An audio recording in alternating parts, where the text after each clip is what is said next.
The story of Esther.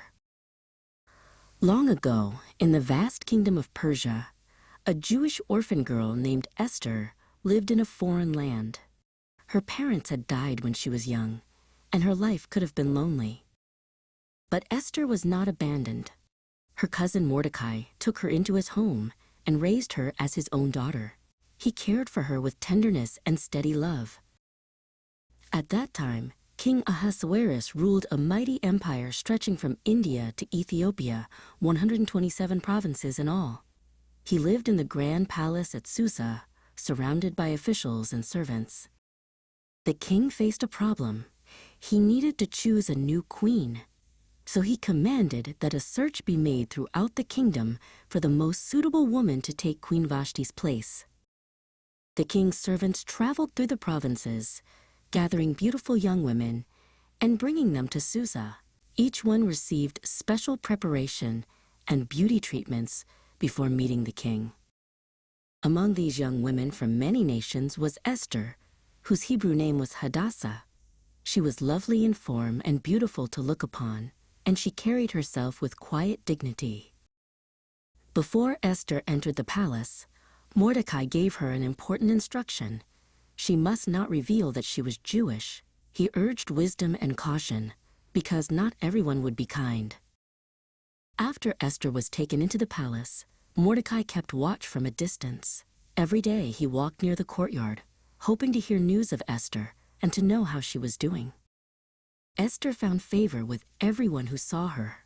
She was humble, thoughtful, and gentle in speech. People noticed her kindness, and her calm courage made her stand out among many others. When Esther's turn came to be presented to King Ahasuerus, something remarkable happened. The king loved Esther more than all the other women, and she obtained grace and favor in his sight. The king made Esther queen. He held a great feast in her honor and proclaimed a holiday throughout the provinces. Yet Esther still kept her identity hidden, just as Mordecai had told her. Meanwhile, Mordecai continued faithfully serving at the king's gate.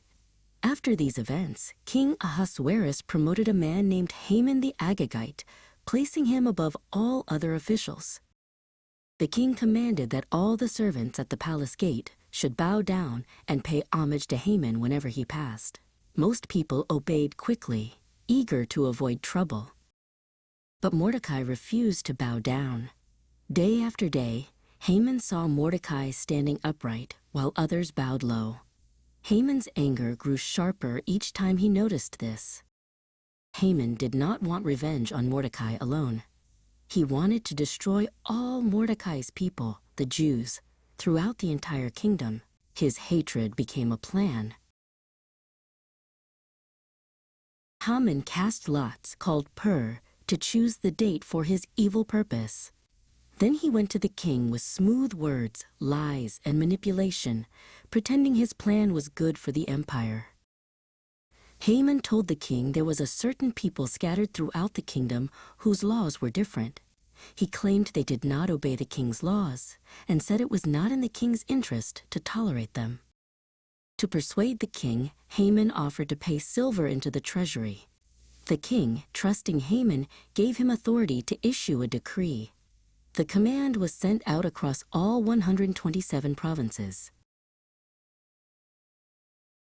The decree declared that on the 13th day of the 12th month, the Jewish people were to be destroyed and their possessions taken.